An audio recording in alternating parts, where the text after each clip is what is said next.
Buenísimas, buenísimas, recontra buenísimas mañanitas. Me encanta estar aquí. Y ya hoy se deben normalizar pues un 70-75% de las actividades de la ciudad. Vamos a ver, vamos a ver. De todas maneras, a mí me encanta estar aquí. Mi Cristo interior, salud y bendice a tu Cristo interior, tú que vas a conectarte hoy, mañana, cualquier día. Y también el de aquellos que queriendo conectarse no pueden. Hoy es martes 12 de enero de 2016, 12 de enero. El programa es el número 1148. Que el espíritu de sabiduría descienda sobre nosotros todos y nos ilumine. A mí para decir lo que debo decir, a ustedes para comprenderlo. Especialmente el de hoy no es fácil de lo que vamos a hablar hoy, no es fácil, pero hay que hacerlo. Correos pocos, no debo uno. Último capítulo del libro de La enfermedad como camino, el cáncer y el SIDA. Escuchen bien, cáncer es una tumoración maligna. Para comprender el cáncer hay que dominar el pensamiento analógico. Tenemos que tomar conciencia de la circunstancia de que todo lo que nosotros percibimos o definimos como unidad es, por un lado, parte de una unidad mayor y por el otro, está compuesta por otras muchas unidades. No hay una unidad única. Por ejemplo, un bosque es, por un lado, parte de una unidad mayor, paisaje, y por otro está compuesto de muchos árboles. Lo mismo puede decirse de un árbol, es parte del bosque y a su vez se compone de tronco, raíces, hojas. El tronco es el árbol, lo que el árbol es al bosque o el bosque al paisaje. Un ser humano es parte de la humanidad y está compuesto de órganos que a su vez se componen de muchas células. La humanidad espera del individuo que se comporte de la manera más adecuada para el desarrollo y supervivencia de la especie. El ser humano espera de sus órganos que funcionen de la manera mejor para asegurar su supervivencia. En esa jerarquía que aún podría prolongarse hacia uno y otro lado, cada unidad individual, célula, órgano, individuo, está siempre en conflicto entre la vida propia personal y la supeditación a los intereses de la unidad superior. Cada organización compleja, humanidad, Estado, órgano, se basa para su buen funcionamiento en que la mayoría de las partes se sometan a la idea común y la sirvan. Un Estado puede apartar a unos cuantos ciudadanos que no trabajen, que tengan un comportamiento antisocial o que lo combatan. Pero cuando este grupo que no se identifica con los objetivos del Estado crece y alcanza una magnitud determinada, constituye un peligro para el todo y si llega a conseguir la superioridad, puede poner en peligro la existencia del todo. Es lo que hemos vivido por 50 años. Desde luego, el Estado tratará durante mucho tiempo de protegerse contra este crecimiento y de defender su propia existencia, pero cuando estos intentos fracasan, su caída es segura. No se trata aquí de desarrollar teorías ni de exponer creencias sociopolíticas, sino de describir el proceso del cáncer en otro plano, a fin de ensanchar un poco el ángulo desde el que suele contemplarse. El cáncer no es un hecho aislado que se presenta únicamente bajo las formas así denominadas, sino un proceso muy diferenciado e inteligente que debería ocupar a los seres humanos en todos los planos. En casi todas las demás enfermedades sentimos como el cuerpo combate con las medidas adecuadas una anomalía que amenaza una función. Si lo consigue, hablamos de curación, que puede ser completa o no. Si no lo consigue y sucumbe en el intento, es la muerte. Con el cáncer experimentamos algo totalmente distinto. El cuerpo ve cómo sus células, cada vez en mayor número, alteran su comportamiento y mediante una activa división inician un proceso que en sí no conduce a ningún fin y que únicamente encuentra sus límites en el agotamiento del huésped. La célula cancerosa no es como, por ejemplo, los bacilos, los virus o las toxinas, algo que viene de afuera a atacar el organismo, sino que es una célula que hasta ahora ejecutaba su actividad al servicio de su órgano y por consiguiente al servicio del cuerpo como conjunto, a fin de que éste tuviera las mejores posibilidades de supervivencia. Pero de pronto, la célula cambia de opinión y deja de identificarse con la comunidad. Empieza a desarrollar objetivos propios y a perseguirlos con ahínco. da por terminada la actividad al servicio de un órgano determinado y pone por encima de todo la propia multiplicación. Ya no se comporta como miembro de un ser multicelular, sino que retrocede a una etapa anterior de vida unicelular. Se da de baja de su asociación celular y con una multiplicación caótica se extiende rápida e implacablemente cruzando todas las fronteras morfológicas y estableciendo puestos estratégicos conocidos como metástasis. El crecimiento y multiplicación de las células cancerosas es tan rápido que a veces los vasos sanguíneos no dan abasto para alimentarlas. Esta triunfal proliferación de las células cancerosas termina cuando ha consumido literalmente a la persona a la que ha convertido en su suelo nutricio. Llega un momento en el que la célula cancerosa sucumbe a los problemas de abastecimiento. Hasta este momento prospera. Queda la pregunta de por qué la que fuera excelente célula hace todas esas cosas. Su motivación debería ser fácil de explicar. En su calidad de miembro obediente del individuo multicelular, solo tenía que realizar una actividad prescrita que era útil al multicelular para su supervivencia. Era una de tantas células que tenía que realizar un trabajo poco atractivo por cuenta ajena, y lo hizo durante mucho tiempo. Pero en un momento dado el organismo perdió su atractivo como marco para el propio desarrollo de la célula. Un unicelular es libre e independiente, puede hacer lo que quiera y con su facultad de multiplicación puede hacerse inmortal.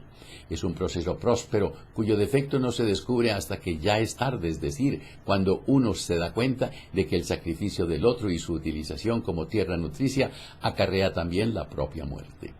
El comportamiento de la célula cancerosa es satisfactorio únicamente mientras vive el casero. Su final significa también el final del desarrollo del cáncer.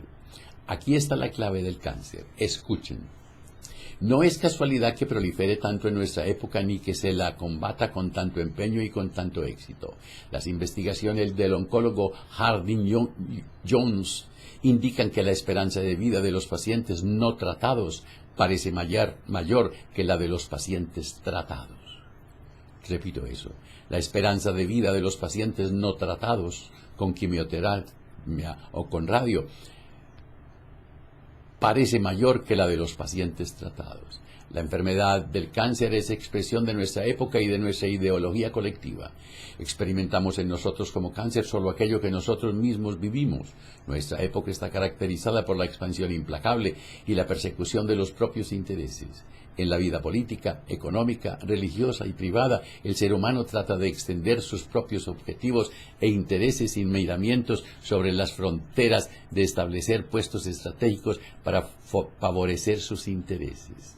Todos argumentamos como la célula cancerosa. Nuestro crecimiento es tan rápido que también nosotros tenemos problemas de abastecimiento. Nuestros sistemas de comunicación se extienden por todo el mundo, pero a veces falla la comunicación con nuestro vecino o con nuestra pareja.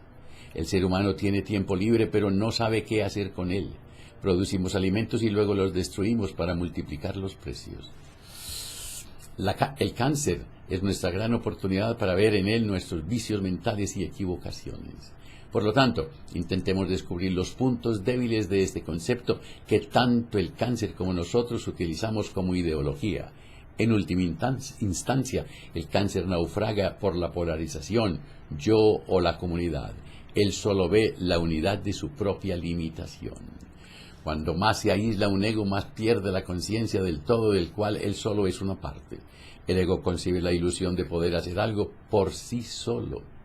Al yo le resulta grato todo aquello que favorece la separación, que sirve a la diferenciación, porque con cada acentuación de los límites se percibe más claramente a sí mismo.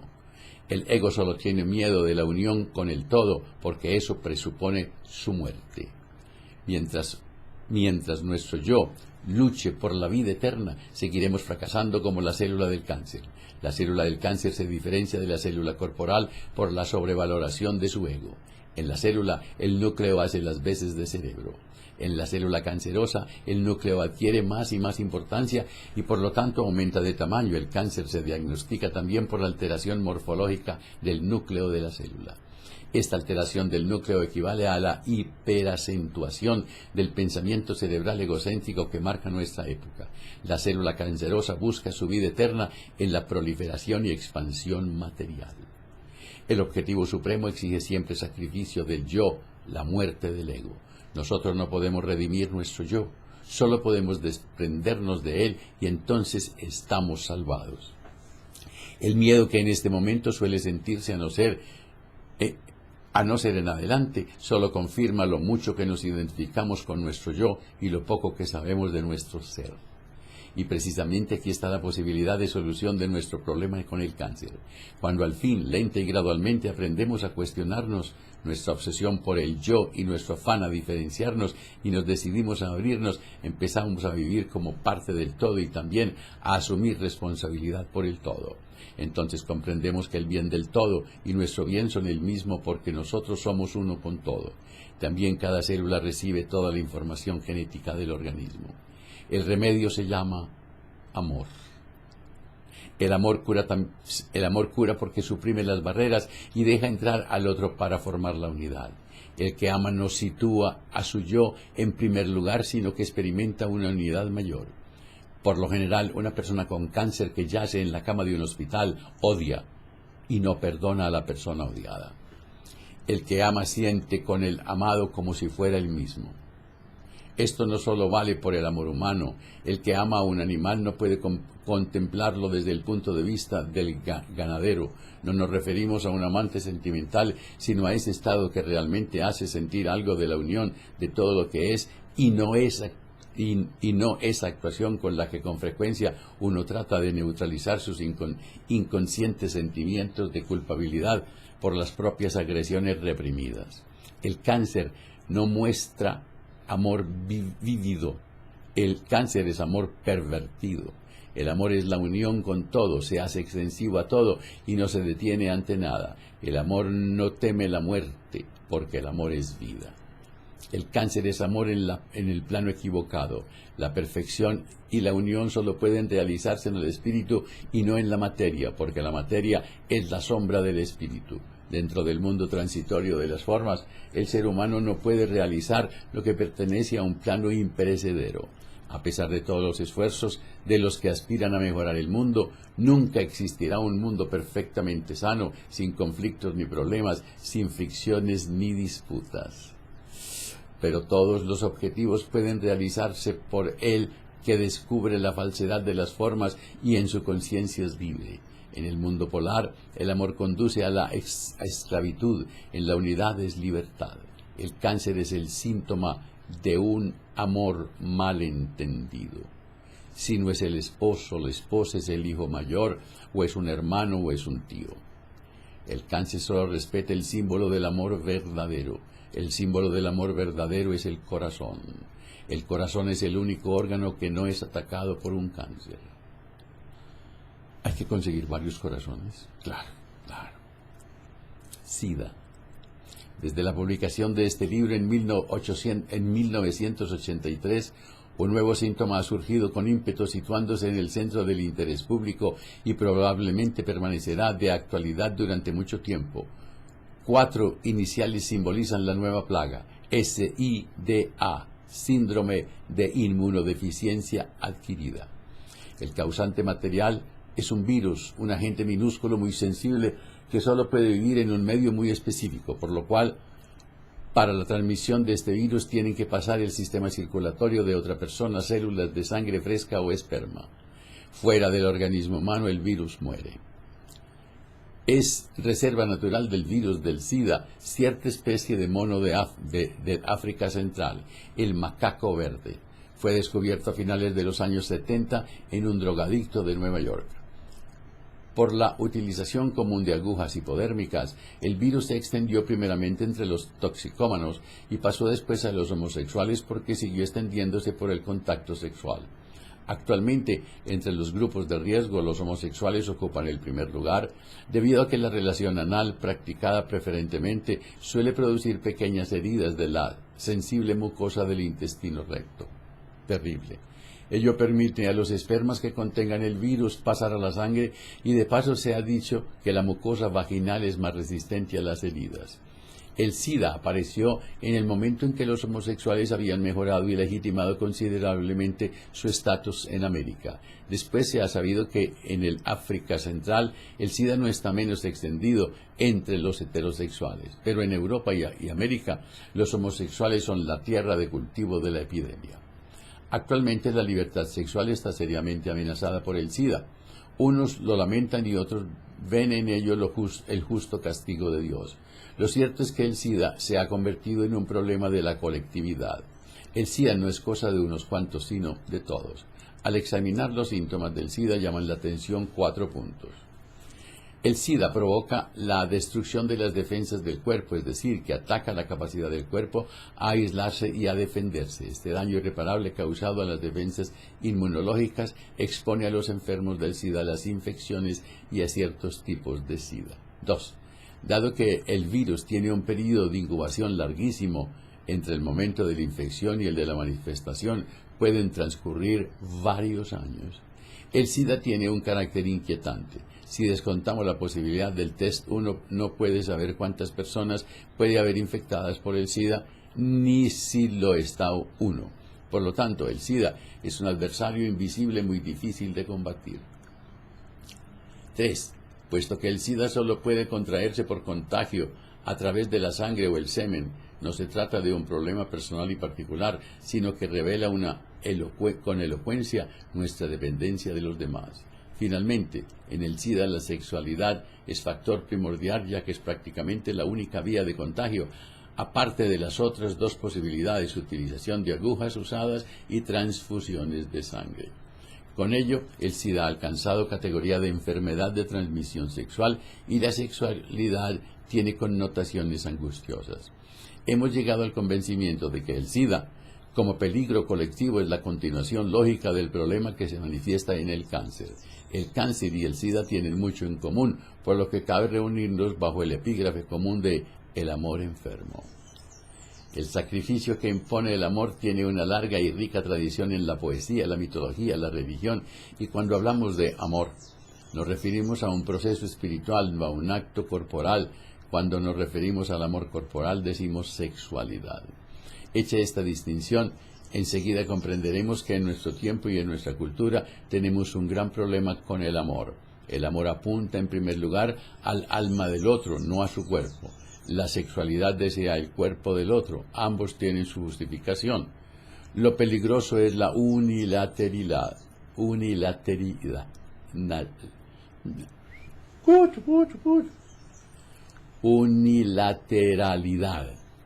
La vida es equilibrio, es compensación entre el yin y el yang, el abajo, el arriba, la izquierda y la derecha. El individuo moderno trata de contrarrestar esa tendencia por 2 medios, la comunicación y la sexualidad.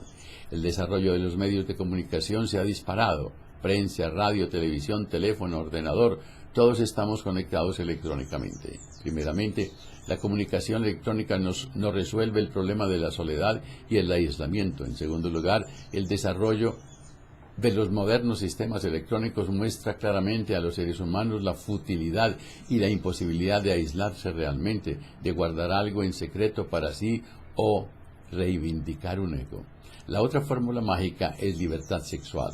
Cualquiera puede establecer contacto con quien le apetezca y no obstante permanecer espiritualmente intacto. No es, pues, de extrañar que se pongan los nuevos medios de comunicación al servicio de la sexualidad, desde los anuncios en la prensa hasta el sexo telefónico y el vía Internet.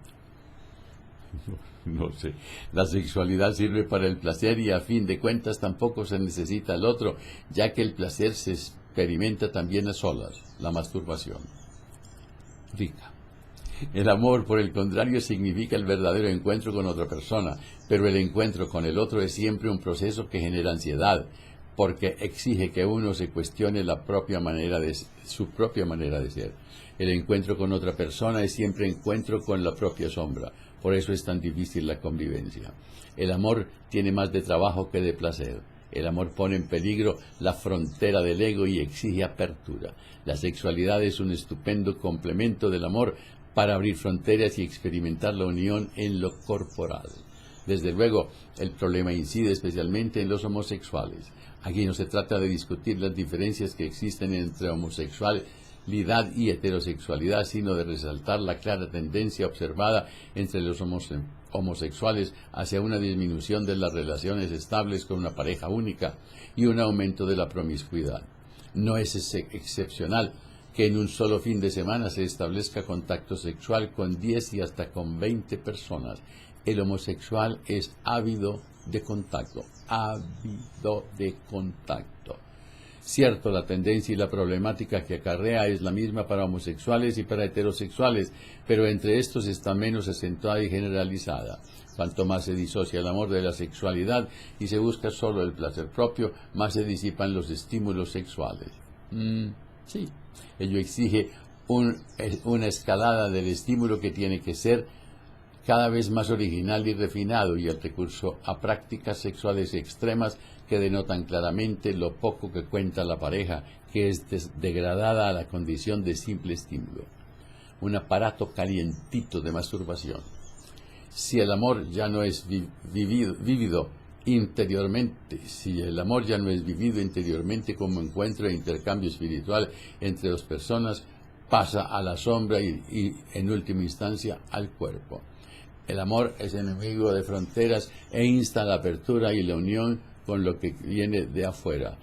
La destrucción de las defensas que provoca el SIDA refleja claramente este principio. Las defensas del organismo protegen la necesaria frontera corporal, pues toda forma exige un límite y por consiguiente un ego.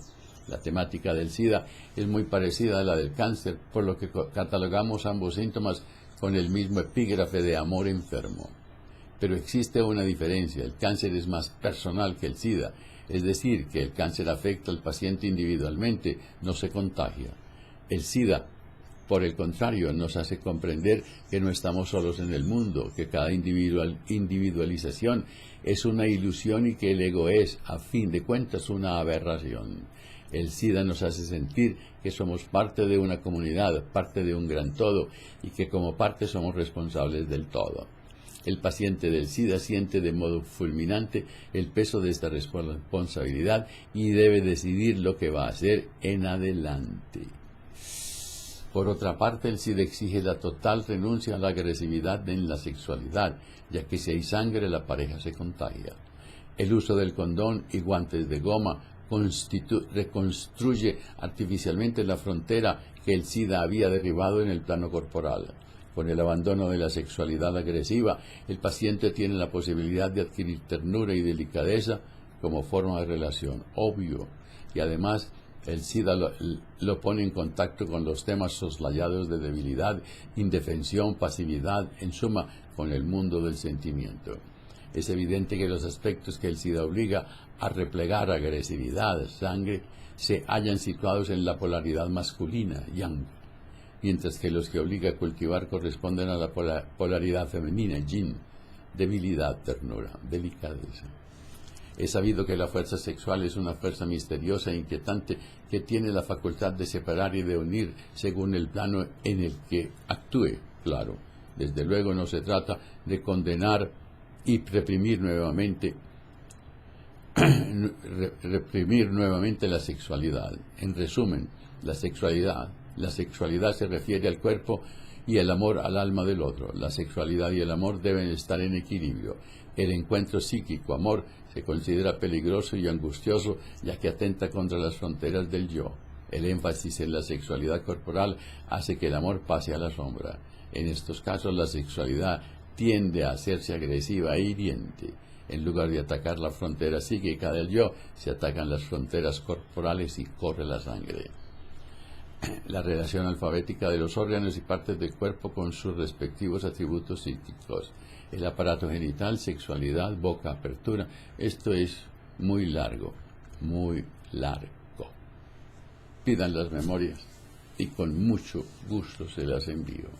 Este es el último programa de la enfermedad como camino. Cuando te abrazas, cuando te quieres, cuando te amas, la vida te abraza, la vida te quiere, la vida te ama. Me acepto y me apruebo como soy, me amo. Me acepto y me apruebo como soy, me amo. Yo soy en cada nuevo día más dulce.